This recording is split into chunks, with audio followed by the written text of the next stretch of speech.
It's Tuesday, February 27, 2024. Thank you so much for tuning in today. I do apologize if you hear some snoring. Nugget is across from me on the chair, and she is in a very, very serious deep sleep. Another power nap today. She has a great life.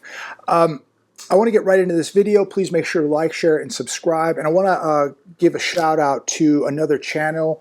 You know, there's just certain people that, I say walk the walk, Patera over at Appalachia's Homestead, and there's a whole bunch more, and I'll name a few more in the next coming weeks of people that I really respect and follow, Peter Schiff being another one.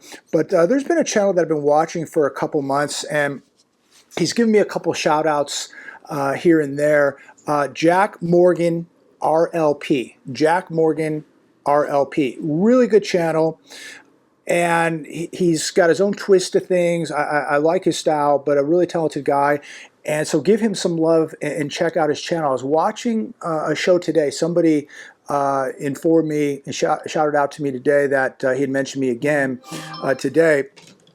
And I was watching the show, and it was a good show because they were talking about these Mickey Mouse jobs that are out there, and people now, young people especially, with these degrees that have cost them tens of thousands of dollars, hundreds of thousands of dollars, now working for $20 when it's $10 for a coffee, $20 for a hamburger, and they just can't make it. So they spent all this money getting a degree, and they're getting Mickey Mouse jobs. They cannot afford to survive on 40 hours a week. They're having to take on another job on the weekend, 2 more jobs on the weekend on top of a full-time job during the week, and they're not happy. And many of them seem very, very frustrated. He was playing a lot of TikTok videos, so check that channel out. Check today's video out. It's very, very interesting. Again, Jack Morgan RLP. Jack, thank you so much for the numerous shout-outs over the past couple months.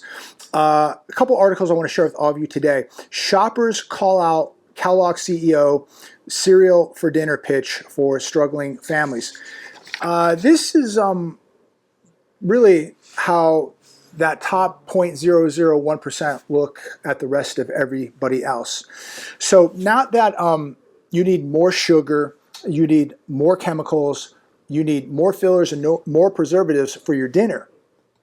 You just need a whole lot less nutrition.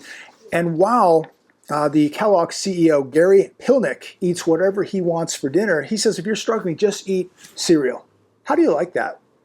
This is how these elite, the people at the very, very top, look at a majority of this country. And they want you to buy their cereal, where you're paying twice as much now for a box of cereal, you're getting less, and it's pure garbage. Nobody can tell me that the cereal today is the cereal from 10 years ago. Not by a long shot. It is absolute trash. In fact, I had a bowl of cereal the other evening, and I thought I was going to be sick. I don't think I could ever eat a bowl of cereal again. This stuff is just garbage. But people like Gary Pilnick, CEO of Kellogg's, says, if you're poor, if you're struggling, just eat cereal for dinner. More garbage. Like, we don't have a health crisis here in America already with obesity, cancers. It's unbelievable, isn't it, ladies and gentlemen, how these people have the audacity to talk like this to the average person. Really, really shocking. But they don't have to worry, because I will not be buying any of their cereal. Here's another one from CNN. Macys is closing 150 stores. But we're told every day the economy is doing great. So they're going to go from 500 stores to 350 stores. Thousands of people are going to be losing their jobs. And this is going to be a major blow to these communities, to these cities, to the malls, and the surrounding businesses. When you lose, it's not just the people at Macys that are going to lose their jobs. When you have an anchor store, like a Macys, typically at a mall, this feeds the mall. When you lose an anchor store, smaller stores around the mall are going to be affected. The tax base in that city is going to be drastically affected. The restaurants in the area, the smaller stores, the people that service those stores, the truck drivers that service those stores, the maintenance crews that service those stores, it just goes on and on. This is going to be thousands upon thousands of people losing their jobs when these Macys close. Again, a lot of outside jobs are going to be affected, but the tax base of those cities, they're going to feel it. Here's another one today from Fox Business. Vice Media shutters liberal news site, gears up for massive layoffs. This is the best path forward. CEO Bruce Dixon informed staffers. Several hundred people will be laid off, and many of these people are the same people who kept telling you and I that the economy's fine. The economy's never been better. And now these same people are losing their jobs. And I'm sure they have houses, they have cars, they have credit card debt, they have student loan debt, they have it all. And how are they going to replace these jobs? Do whatever you can, ladies and gentlemen, not to lose your job. That's all I'm saying today. Daily Mail, Wells Fargo, Bank of America, Citizens, PNC, and Santander announced further 31 branch closures in just 1 week. Is yours affected? No, it is not. But between February 11th and 17th, banks told their regulators they will close 31 branches. Wells Fargo and PNC filed to close 8 brick and mortar branches each. And what's interesting is Chase is not on the list. In fact, Chase is doing the opposite. Chase is opening branches. So why do you think that is? Comment down below.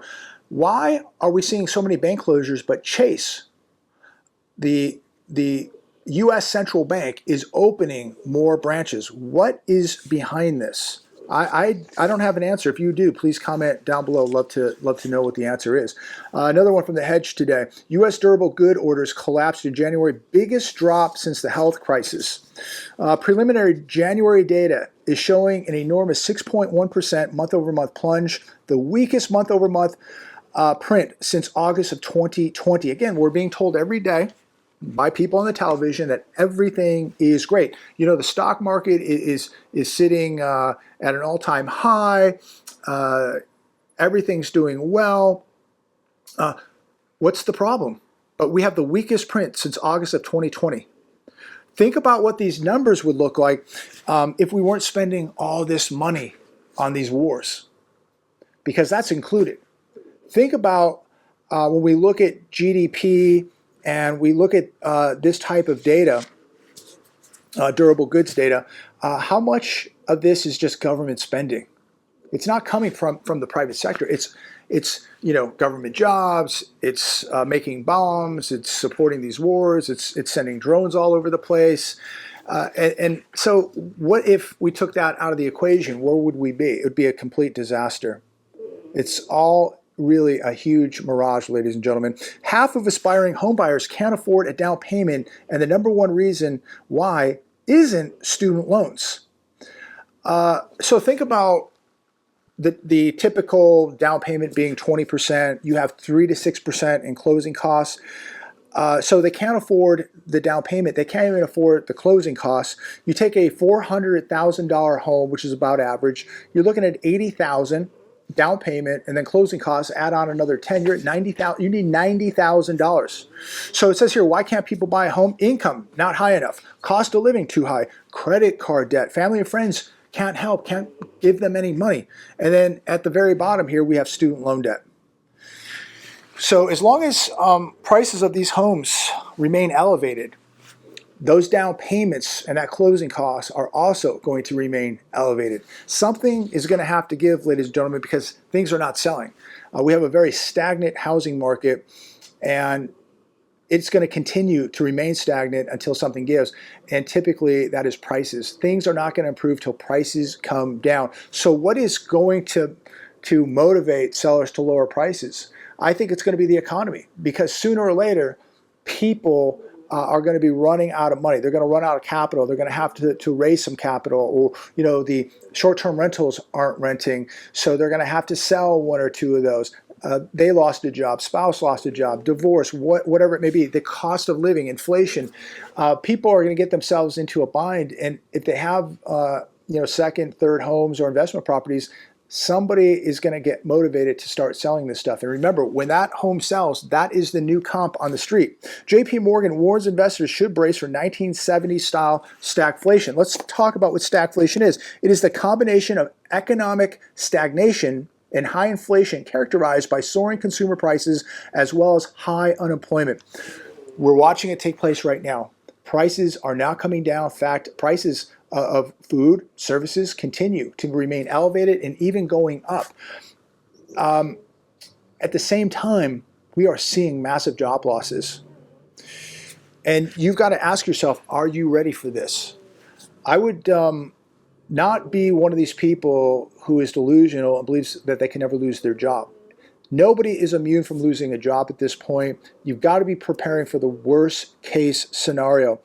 I think this is really going to create some very, very chaotic times. I was on the freeway today trying to get onto the freeway, and we had a highway patrol officer shut the on-ramp down. So all these cars, including myself, are on this on-ramp trying to get onto I-10, and it shut down.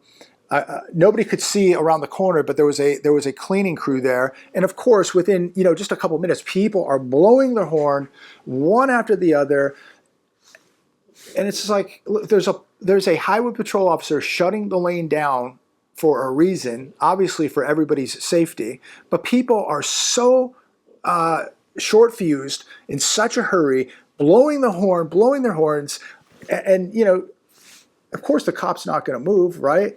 But people they just have no patience whatsoever. And I just think if people are already this irate because we got to wait a few minutes to get on the freeway, again, what will they do when they get hungry? What will they do when they have absolutely nothing? They're going to lose their minds. The hedge.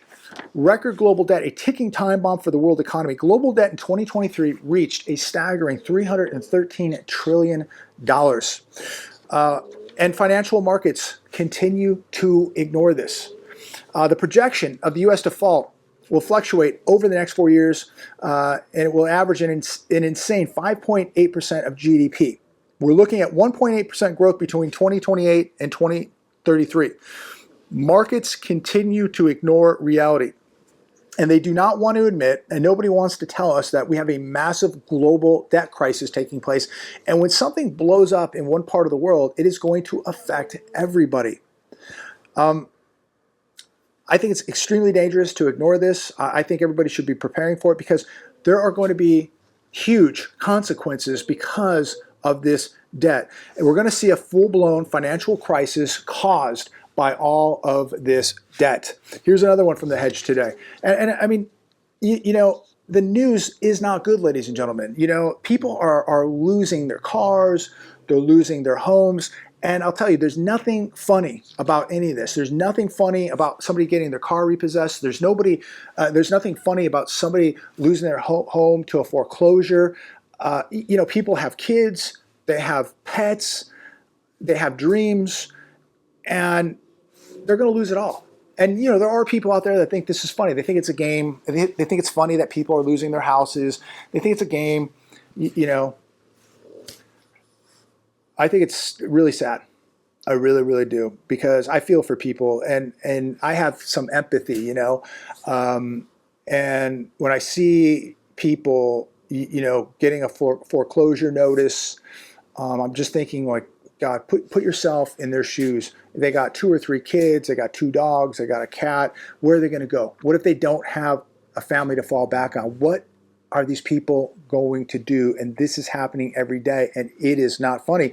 And if you have a roof over your head today, ladies and gentlemen, you better get on your hands and knees and thank God. I don't care if you're living in somebody's garage, your mom's basement, you're sleeping on a couch, you're renting a room, or you're living in Newport Beach on the coast. God bless you that you're living today and you have a roof over your head. Obviously you have a computer or a phone and you're watching this video, and obviously you're awake because you're watching this video, so you know what's going on. Thank God. Thank God you're awake, aware, and you have a roof over your head. You are extremely blessed. We take too much for granted, and too many people, I gotta have this zip code, I gotta be driving that car. Just thank God you're alive today. You have a roof over your head. You're eating. Thank God. You are very, very blessed. And look, I want people to aspire to, have a beautiful home, to drive whatever kind of car they want. But don't take for granted what you have right now, especially if you have your health. That is number one. Fed and Treasury ensure dollar downside is ahead. This on the hedge today. A Fed pivot with large fiscal deficits are a long-term negative for the dollar, as they are inflationary.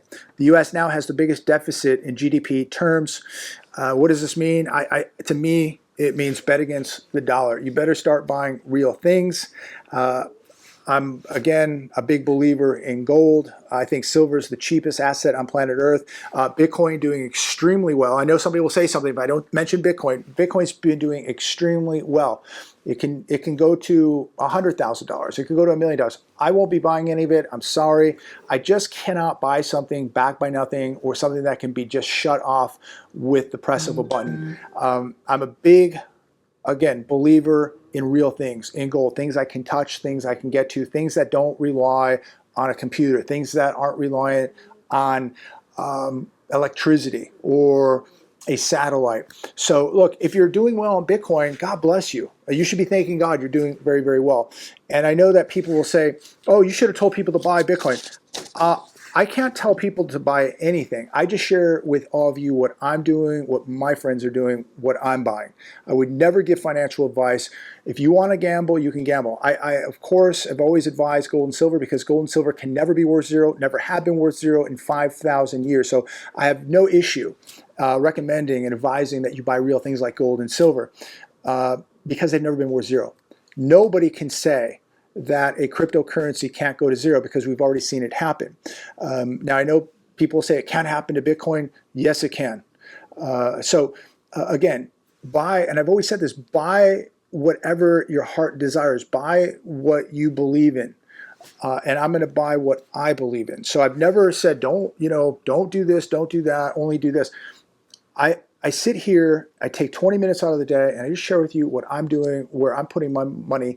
And to me, I'm not trying to make a quick dollar here. I'm not gambling. I'm trying to protect the money that I have. That's why I put it in gold. I put it in silver. I'm putting it in real estate, real tangible things that I can touch, that I can get to, that are physical. Again, be as diversified as possible and do what you believe is right for you. But I want to sit here. I want to be upfront with everybody. Bitcoin has done extremely well. And if you have the guts to gamble, you can make some money. I'm not in a position where I want to gamble right now. Right now, I'm doing the best I can to protect what I have because I'm trying to move and I cannot risk things going down 50% or 70% or to zero. I've got to have real things. I'm going to finish with this last one, also from the hedge. A house of cards supported and backed by blind faith. The whole economic and monetary system is a mirage, ladies and gentlemen. It is a house of cards supported and backed by nothing but blind faith. It is also designed to favor and reward recklessness, opportunism, improvidence, and sheer greed amid to punish and penalize prudence and restraint, patience, and personal responsibility. That is so true. That is so true. If you get a couple minutes, read the article. I just kind of paraphrased a little bit and gave you the gist of it. But again, we are watching a time where people are gambling. They're buying things purely on greed, hoping that it doubles. They're taking huge risk. People are spending recklessly. They've borrowed recklessly. Corporations have. The government has. Households have.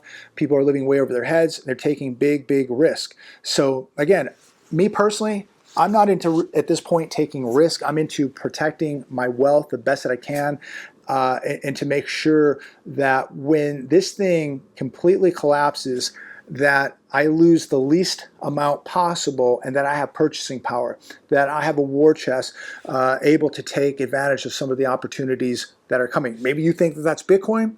I think it's going to be cash and gold. At some point, cash is going to be probably worth a lot less than it is right now. But as of right now, it is a tool that you need to buy stuff. And I think that it still has a purpose, and it will have a purpose for some time. And when it doesn't, that's when gold is going to be very, very expensive and very, very hard to get. So I believe in having both, because right now, if one goes up and one goes down, you have gold, you have cash. Cash goes up, gold typically goes down. Gold's going up, cash is going down. I just like to have both of them. But I think both of them are going to have purchasing power. And I think at the end, when it's all said and done, gold will have the most purchasing power of anything out there, because gold is real money. Gold has a 5,000-year history. Gold is God's money. And anybody that says that it isn't is very, very ignorant. But again, be as diversified as you can. Buy what you want, but make sure you're protecting yourself. And protect yourself for the worst case scenario. What if the internet goes down? What if the grid goes down? What if a satellite goes down? What if there's some major cyber attack? Can you get to your money? Is your digital money going to be worth anything? Will your plastic card work? What will you do? What's your plan? What's your fallback plan? I think you better have some cash. You better have some barterable items. You better have probably some constitutional silver. And you better have security. Number one, ladies and gentlemen, you better have security. So I'm going to leave it there today. Be walking close to God. Thank God tonight for everything you have. And thanks for taking a few minutes and checking in today. God bless every one of you. As always, I look forward to speaking to each and every one of you.